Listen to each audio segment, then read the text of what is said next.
I can't wait to hear what I have to say. That's just wrong. You know, it is a good day. It's always a good day. I had somebody tell me this past week, it's a good day because I woke up on the right side of dirt. You know, how awesome is that? Waking up.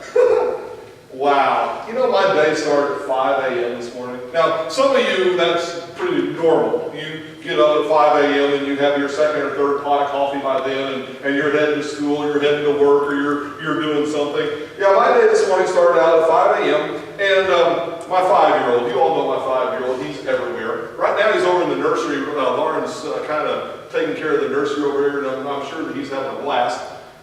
But at 5 a.m. this morning, he decided it was time for me to wake up. Yeah, I don't usually wake up at 5 a.m., but hey, you know, if it's the day. And with Caleb, you never know what Caleb's going to want to talk about. Sometimes at 5 a.m., we're going to talk about Angry Birds. And he's going to tell me about how this red bird or this yellow bird or this blue bird or this eagle or this something, whatever, is going to come swooping down through there and it's going to knock over these pigs. Trust me, I have no idea what he's talking about eating. Okay? Some mornings when he wants to come in there, whatever, he gets into some other kind of discussion on what we're going to have to eat, like next week. Okay? And then sometimes the boy just absolutely amazes me and he starts talking about church or theology or something that way. And so this morning at 5 a.m., Daddy! What? You awake? No. Well, Daddy, I was just wondering something. Okay, here it comes. Yes, son, what is it? Are you going to church? Not at 5 a.m., no, but I will eventually. What are you going to be preaching on today? Something out of the Bible. What part? Okay, and this is how, I'm about as loud as him. That's his whisper. He learned it from me, I think. What part of the Bible? One of the Gospels? I don't know. Go back to bed. What's your sermon title? Who are you, the Inquisition? My sermon title is Getting Down to Business. Are you sure? Yes, I'm sure. My sermon title is Getting Down to Business. Now go back to bed. Okay. And out the door he goes. About then, Lauren, who has not slept through all of this, rolls over and says, "Are you serious? That's your sermon title?" Yeah. She goes, "Are you preaching the gospel or going to go fight the Huns?" Okay, for those of you that didn't get that, in Mulan, the movie, the theme song is Getting Down to Business. And the song says something to the back of, we're getting down to business to go fight the Huns. And so, she says, are you serious? Are you going to go preach or are you going to go fight the Huns? So this is how my day started at 5 a.m. this morning.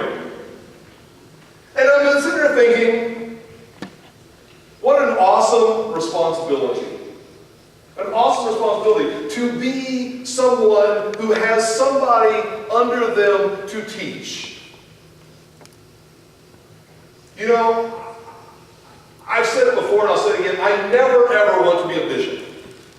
I have no desire to ever be a district superintendent. Those are the ones that are above local pastors. Okay? And that is a great responsibility. And you know, and then I got thinking, I'm already a local pastor with a great responsibility. I've got 300 people that are expecting me to say something impressive. Okay, not 300 here, but 300 members of the church. And so what do we say? Where do we go? What do we do? Let's get down to business. And so to do that, we start looking at what we've been talking about. Because we've got to catch everybody up. If you haven't been here for a while, you got to catch up, right? Right, okay. So, for the past 6 months I've been talking about the mission of the church. What is the mission of the church? We should know it by now. The mission of the Global United Methodist Church is to make disciples of Jesus Christ for the transformation of the world. Making people who are yearning to learn, who are willing to sing, who are willing to read, who are willing to make a difference in the world for the changing, the transformation of the world. That's what we say we do. What's our vision? Here at St. Paul's, our vision is to grow spiritually through the Word. And Word is an acronym, and we sort of did that through the response reading today, except for the 2 typos that were in there that Pastor Roy put in by mistake. Not that I marvel on my own mistakes, and that would never happen. But what is it? Growing spiritually through the Word. And the Word is worship, outreach, relationships, and discovery. And that is what we claim as a church. And so yesterday, let's back up yesterday. Get in our Wayback Machine, and we go way back to yesterday. We had a church council retreat. Now, I call it church council because the New Discipline calls it church council. I've always called it ad council, and I am wrong. Because it's church council. So the church council met, and we talked about all kinds of things. We went over a 3-page document talking about what the duties of each committee are. That was cool, and it was mentioned yesterday that if I would have asked the whole congregation what the duties of each committee are, however many people are in attendance, that's how many different responses I get, because nobody knows. But it was kind of cool. And then we went over how to run a meeting, and whether we go with Robert's Rules of Order, or we go with consensus, it doesn't really matter as long as ministry happens. We talked about whether the committees have to meet every single month in a group, in a certain, or whether we can do it over the internet, or we can take it into the next generation. And we can do stuff electronically, we can do stuff through technology, and we can really make a difference. Instead of sitting around talking about it, we can actually go out and do ministry. What a concept. Then we talked about our dreams. What are our dreams? What are our dreams for this church? What are our dreams for the kingdom? What are our dreams? And boy, we came up with some real humdingers. Yeah, I'm back to my southern roots again. What are some of our dreams? And I mean, some of them were out there that if God ain't in it, it ain't going to happen. And some of them were as simple as, well, why didn't we think of that before? We can do that next week. And everything in between. And then this happened. Pastor Roy started getting serious. I know. It's hard to vision. It's hard to perceive that Pastor Roy got really serious. But all of a sudden, it came out of my mouth. We are the examples of the rest of the church. We are the leadership of the church. We're the ones who everybody else in the church looks to see how they should live.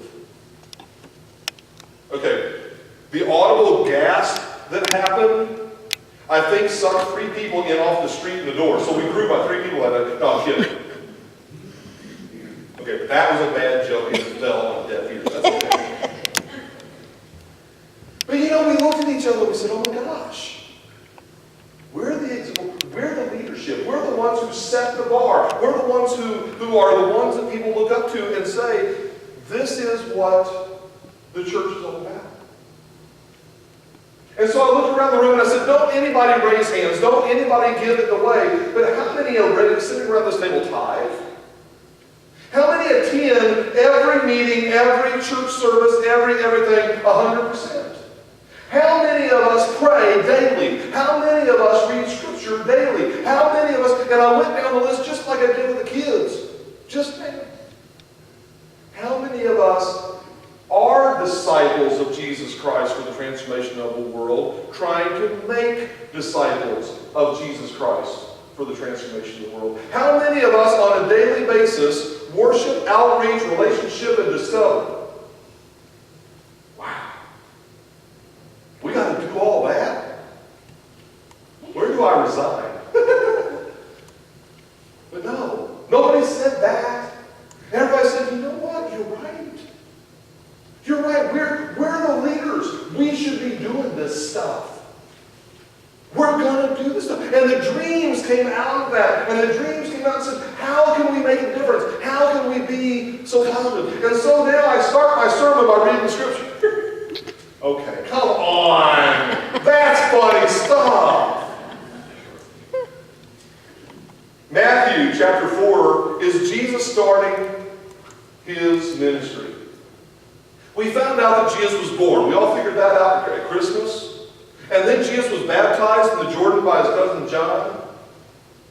And the Spirit, remember the Spirit coming down, landing on him like a dove and staying on Jesus? We studied all that. And then Jesus starts his ministry. And here's where it begins. Jesus begins his ministry in Galilee. Now when Jesus heard that John had been arrested, he withdrew to Galilee. He left Nazareth and made his home in Capernaum by the sea, in the territory of Zebulun and Naphtali, so that what had been spoken through the prophet Isaiah might be fulfilled. Land of Zebulun, land of Naphtali, on the road by the sea, across the Jordan, Galilee of the Gentiles, the people who sat in darkness have seen a great light. And for those who sat in the region and shadow of death, light has dawned. From that time, Jesus began to proclaim, repent, for the kingdom of heaven has come near. And as he walked by the Sea of Galilee, he saw two brothers, Simon, who's now called Peter, and Andrew his brother, casting a net into the sea, for they were fishermen. And he said to them, follow me, and I will make you fish for people. Immediately they left their nets and followed him. As he went from there, he saw two brothers, James, son of Zebedee, and his brother John, in the boat with their father Zebedee, mending their nets, and he called them. Immediately they left their boat and their father and followed him. Jesus went throughout Galilee, teaching in the synagogues, proclaiming the good news of the kingdom, and curing every disease and every sickness among the people. May God bless us to the hearing and the reading of the Holy Scripture this morning.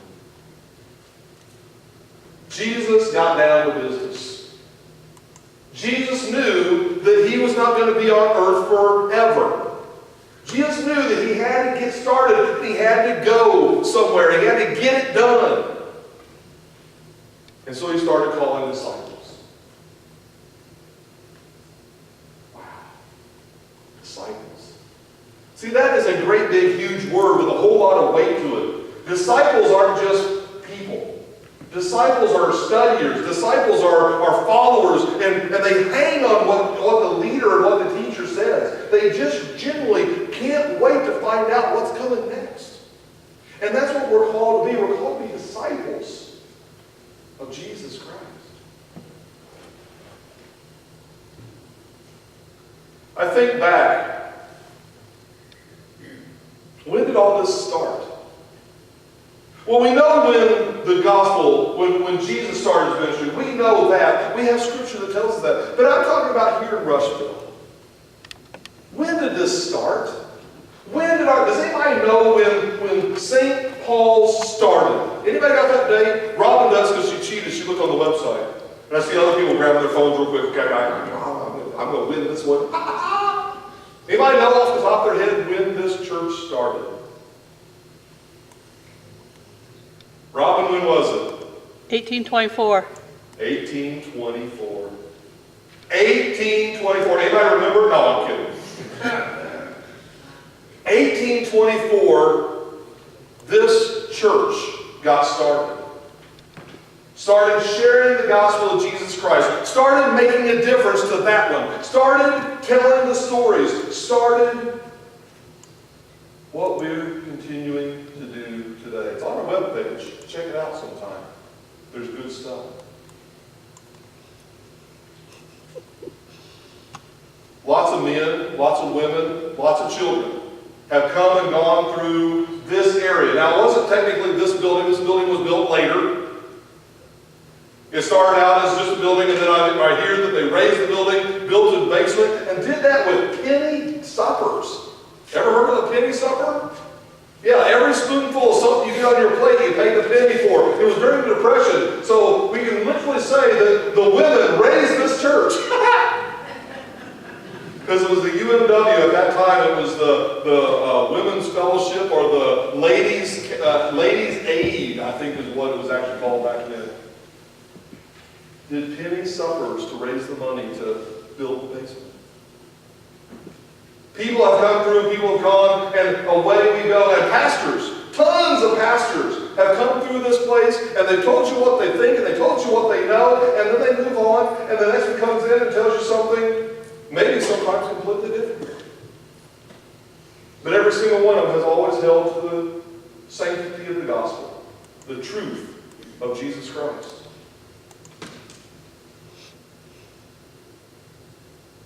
So how are we going to get down to business?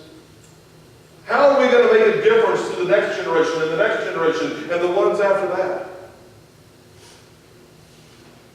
You see, one of the biggest things right now is mentoring. Because how are our kids going to know what they're supposed to do if we don't tell them what there is to do? How are new people that walk into this place, how are guests and visitors going to know that they are loved and they are welcome and that their ideas and their opinions matter to us? If we don't welcome them with relationship and welcome them with open arms and say, you know what, we're so glad you're here.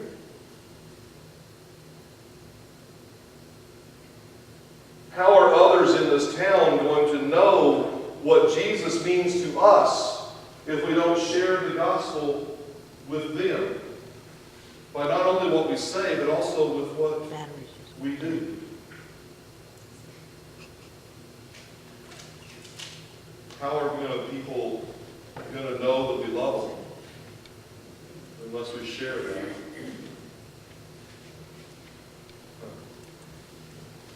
See, we talked in depth about stuff like that yesterday.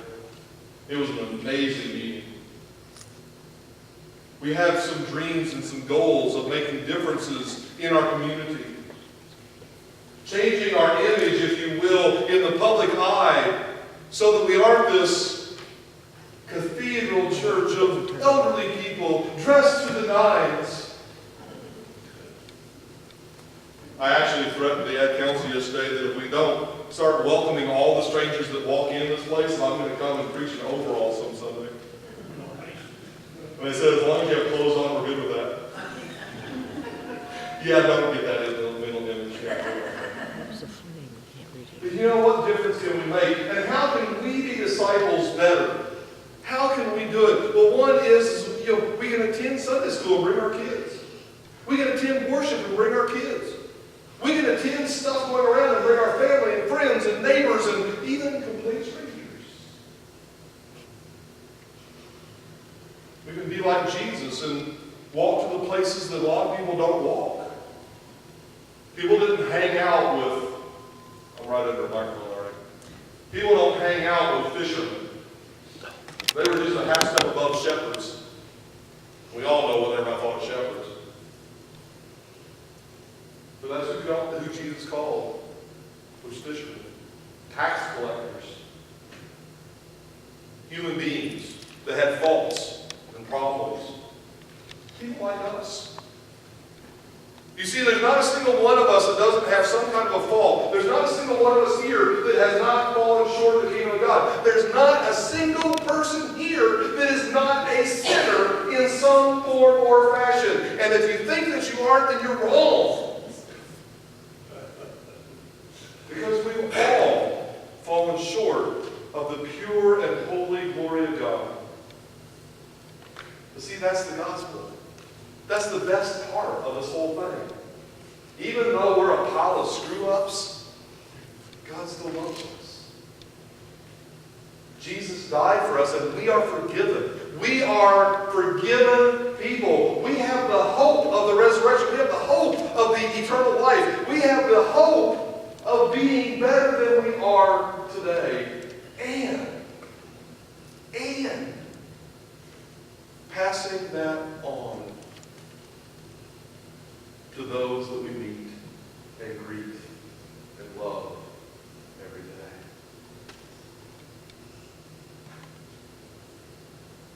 It's a monumental task. It's a task not for wimps or losers. It's a task, it's a calling, it's a ministry, it's a mission. It is a form that we need to grab the banner and hold it high and run forward title of Christian. Subtitle, United Methodist.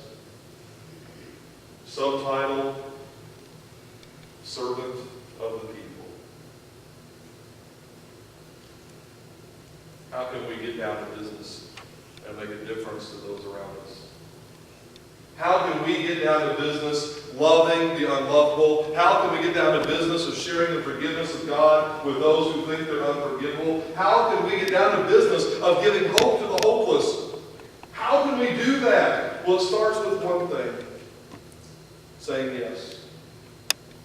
Saying yes to God, saying yes to the church, saying yes to ministry, saying yes, I want to be a difference maker.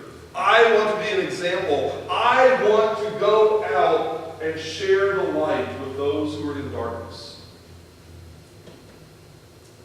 It starts there. Where it ends, I have no idea. Because I don't find any place in the Bible where it says anybody retired from ministry.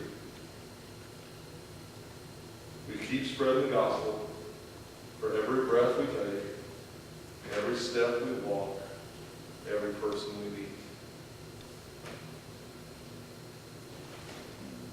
Sounds hard, doesn't it?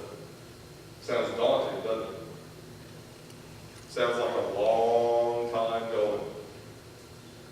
But as the bumper sticker theology says, the job may be hard, but the retirement is out of this world. That is so not right. But ain't it the truth? Because that's what we hope for. Because none of us get out of this world alive. But by golly, eternal life is what we shoot for. I was wondering what I was going to say today. You know, somebody ought to write that down. That was good stuff. Oh, wait. Robin recorded today. So if you want to share this with friends, families, or neighbors, this is our first time trying it. It may work. It may not. It's going to be on our website later this week. Share the gospel with your own words, or if you need to, with mine. God bless you, my friends. We're in this thing together. We're going to make a difference